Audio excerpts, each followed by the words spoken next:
Assalamualaikum warahmatullahi wabarakatuh. Apa kabar, guys? Ya, kerennya gitu ya, guys. Apa kabar, kawan-kawan semua? Hari ini eh, aku mau ngajak kawan-kawan berpikir karena di channel Akapasa, kawan-kawan harus memikirkan sesuatu, harus menciptakan sesuatu.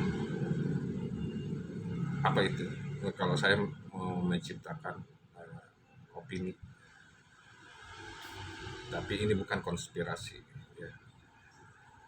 Kalau dia konspirasi itu kan dialog tapi tanpa data. Jadi kita ini tidak ada jalannya dalam kehidupan yang selalu lurus, bukan tidak ada hambatan ya kan?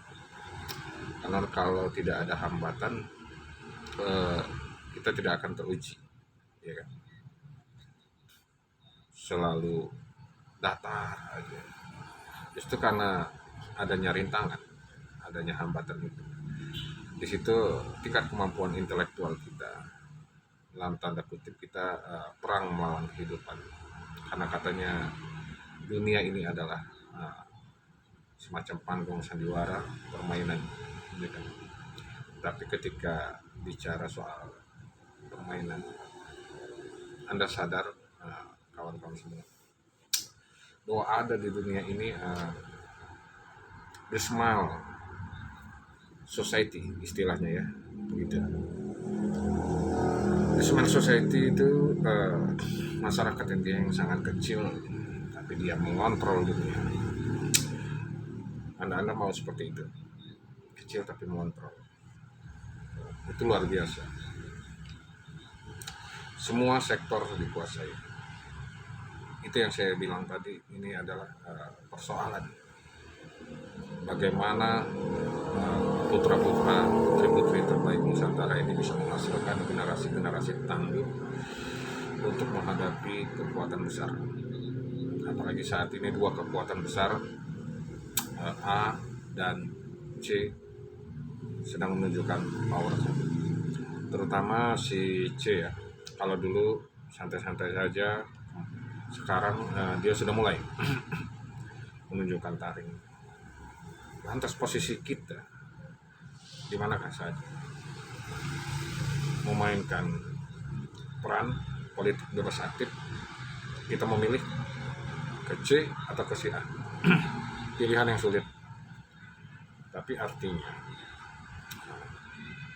di tengah kondisi yang saya garis bawahi, mungkin semacam ini adalah persoalan ya, persoalan masa kini yang semakin luar biasa, baik yang bersifat dia internal ataupun eksternal.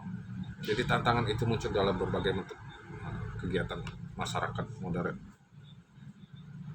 misalnya seperti perilaku mendapatkan hiburan, entertainment, pariwisata ya, artinya seni juga bisa dalam arti luas, yang artinya semakin membuka peluang munculnya kerawanan dari moral maupun etika gitu. Itu suatu permasalahan adanya kesenjangan antara harapan dengan kenyataan. Itu yang namanya masalah memang diciptakan karena ada orang-orang yang menciptakannya, seperti yang terjadi saat ini. Iklan lagi tuh, ada iklan lagi. Lantas apa benteng yang bisa membentengi kita untuk bisa bertahan,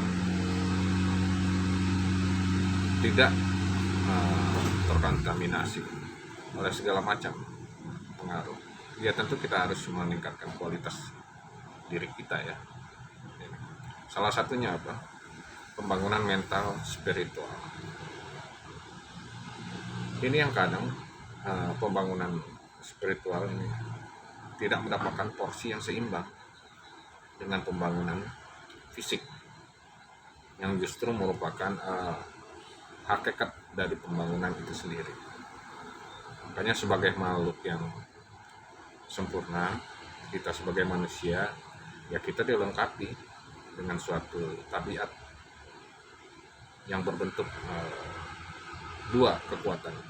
Jadi tabiat itu ada amarah, ada syahwat ataupun keinginan. Nah, dalam arti ini ya, syahwatnya dalam arti jangan plesetkan ke yang sono, jadi bahaya. Jadi dua kekuatan ini yang menentukan sifat dan akhlak manusia. Sikap mental materialistik. Jadi seakan ketika kita suatu punya keyakinan, itu akan kehilangan daya tarik karena keyakinan tidak memberikan keuntungan material apapun bagi manusia. Itu sebabnya. Jadi ada semacam ramalan bahwa semakin modern suatu peradaban, suatu masyarakat, maka akan tersingkir pula, ya kan, keyakinan yang diyakini, keimanan dari kehidupan sosial. Jadi dalam kondisi yang sekarang saya bilang mungkin tadi perang ini ada semacam invasi,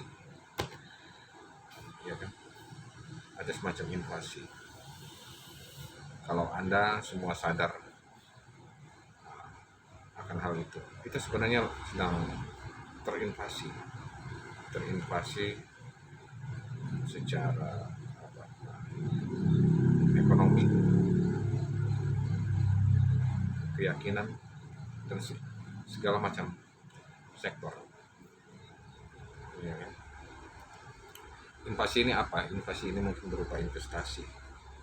Jadi dia ada investasi modal, ada dugaan campur tangan, dan syarat-syarat yang sifatnya menekan. Ya. Lantas di situ terjadinya potensi inflasi. Artinya kejatuhan atau pembangunan suatu negara itu bisa ditentukan oleh satu tangan-tangan yang tidak masuk dalam sistem, tapi bisa mengobrak-abrik semua sendi-sendi kehidupan kita. Ya. Dan ini bahaya kalau generasi-generasi kita tidak siap secara keilmuan, knowledge, ya kan, kemudian tingkat keimanannya juga rendah ataupun biasa-biasa. Ini akan bahaya di tengah peperangan yang sebenarnya ini sebenarnya sekarang kita ini sedang perang, kalau versi aku pribadi ya, informasi dan teknologi. Siapa yang menguasai informasi teknologi saat ini di New World Order ini, di dunia baru sekarang ini, maka dia akan menguasai semuanya. Jadi kalau kita hanya santai, ya kan, santai-santai saja, maka masyarakat yang sangat kecil ini tadi ataupun yang minoritas ini akan selalu menguasai. Mereka memulai perang tanpa harus ada pertumpahan darah, tetapi bisa menghasilkan kekalahan yang luar biasa bagi mereka yang tidak menguasai teknologi. Jadi dalam kondisi perang bukan hanya sekedar intelektualitas atau pengetahuan kita yang diserang, tetapi keyakinan serta keimanan kita yang diserang. Begitu kawan-kawan. Jadi pada para generasi muda, orang tua, persiapkan diri Anda dan anak-anak Anda, calon generasi penerus Anda, bahwa di zaman yang sangat luar biasa ini kita mesti hati-hati dalam menyaring informasi ataupun sesuatu yang kita dapat tanpa kita verifikasi dulu. Jangan mudah percaya, ya kan? Jangan mudah percaya apa yang kita dapatkan. Ibarat kita makan langsung kita telan, tidak kita punya. Jadi berproses itu persiapkan diri Anda semua, kawan-kawan guys, ya kan? Apapun itu, tuangkan karya-karya Anda. Misalnya kayak saya seperti ini, mungkin di suatu hari ini akan bermasalah, tetapi ya dengan segala konsekuensinya itu mudah-mudahan persiapkan. Pesan saya jangan jadikan ini suatu referensi, tapi jadikan suatu bahan renungan bahwa kita ada di dalam badai peperangan. Oke, terima kasih. Sekian hari ini dari saya. Semangat selalu, sukses buat semuanya. Assalamualaikum warahmatullahi wabarakatuh.